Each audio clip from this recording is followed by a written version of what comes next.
Hi, 1 bowl ರವೆಲಿ ಈ ಥರ ಬೆಳಗ್ಗಿನ ನಾಷ್ಟ ಆಗಲಿ ಸಂಜೆ ಸ್ನ್ಯಾಕ್ಸ್ ಆಗಲಿ ಮಾಡ್ಬೋದು. ರವೆ ರೊಟ್ಟಿ ಹೊಸ ರೀತಿ ತುಂಬಾ ಟೇಸ್ಟಿಯಾಗಿರುತ್ತೆ. ಆಮೇಲೆ ನೀವು ಸಂಜೆ ತನಕ ಇಟ್ರೂ ಇಷ್ಟೇ ಸ್ಮೂತ್ನೆಸ್ ಇರುತ್ತೆ.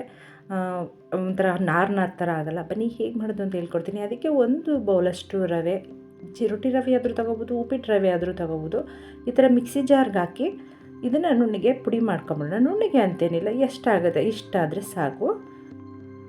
ನೋಡಿ ಈ ಥರ ಪುಡಿ ಮಾಡ್ಕೊಂಡು ನಂತರ ಒಂದು ಫ್ರೈಯಿಂಗ್ ಪ್ಯಾನನ್ನು ಸ್ಟವ್ ಮೇಲೆ ಇಡಿ.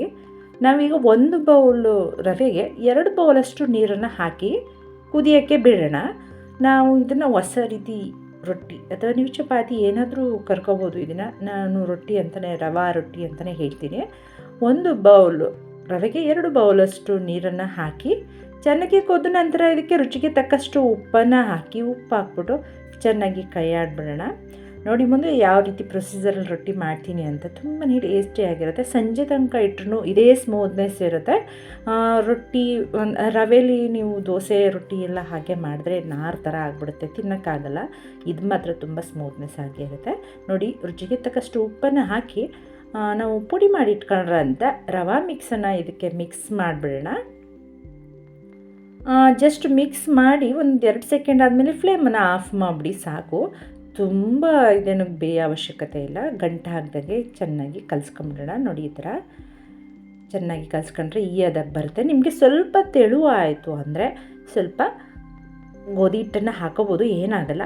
ಇಲ್ಲ ಕರೆಕ್ಟ್ ಮೆಷರ್ಮೆಂಟ್ ಕರೆಕ್ಟಾಗಿದೆ ಅಂದರೆ ಓಕೆ. ಚಪಾತಿ ಹಿಟ್ಟು ಅದಕ್ಕೆ ಕಲಿಸ್ಕೊಂಡ್ರೆ ಸಾಕು. ಒಂದು ರೊಟ್ಟಿ ಚಪಾತಿ ಹಿಟ್ಟೋದಕ್ಕೆ ಕಲಿಸ್ಕೊಂಡ್ರೆ ನೀವು ಇದನ್ನು ಚಪಾತಿ ಥರನೂ ಬೇಕಾದರೆ ಲಟ್ಟಿಸ್ಕೋಬೋದು, ಇಲ್ಲಾಂದರೆ ರೊಟ್ಟಿ ಥರನೂ ಕೈಯಲ್ಲಿ ತಟ್ಕೋಬೋದು. ಇದಕ್ಕೆ ಸ್ವಲ್ಪ ಎಣ್ಣೆ ಹಾಕಿ ಕೈಗೆ ಅಂಟಿದಾಗೆ ಚೆನ್ನಾಗಿ ನಾದಬೇಕು.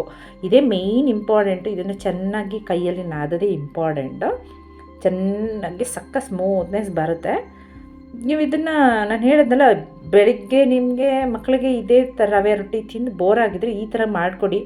1 ತಿನ್ನೋ ಜಾಗದಲ್ಲಿ 3 ತಿಂತಾರೆ. ಮಕ್ಕಳು ಅಂತಲ್ಲ, ಎಲ್ಲರಿಗೂ ಕೂಡ ಈ ಥರ ರವಾ ರೊಟ್ಟಿ, ರವಾ ಚಪಾತಿ ಅಂತಲೇ ಹೇಳ್ಬೋದು. ಯಾವುದಾದ್ರು ತುಂಬಾ ಇಷ್ಟ ಆಗುತ್ತೆ ಮಕ್ಕಳಿಗೆ.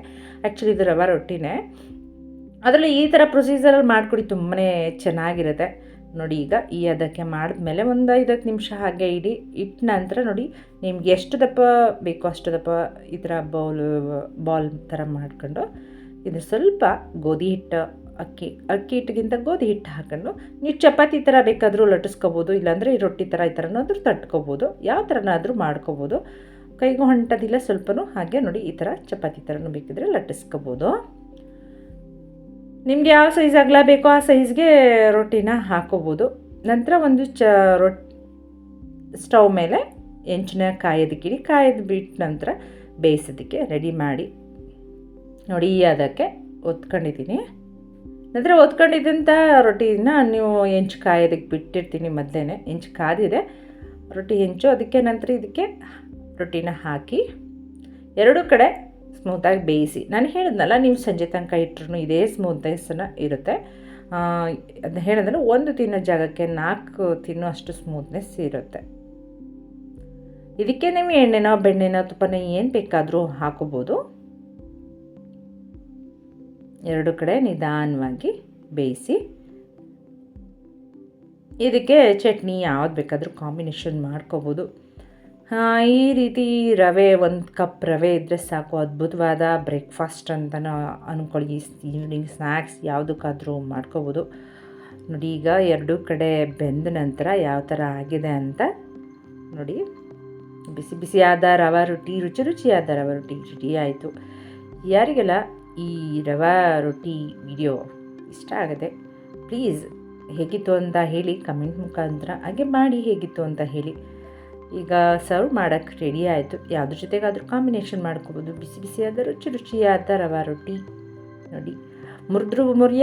ಮುರಿಯೋದಿರುವಂಥ ರೊಟ್ಟಿ ರೆಡಿ ಆಯಿತು. ಯಾರಿಗೆಲ್ಲ ಈ ವಿಡಿಯೋ ಇಷ್ಟ ಆಯಿತು ಲೈಕ್ ಮಾಡಿ, ಶೇರ್ ಮಾಡಿ, ಕಮೆಂಟ್ ಮಾಡಿ, ಸಬ್ಸ್ಕ್ರೈಬ್ ಆಗೋದಂತೂ ಮರಿಬೇಡಿ. Okay bye, thanks for watching.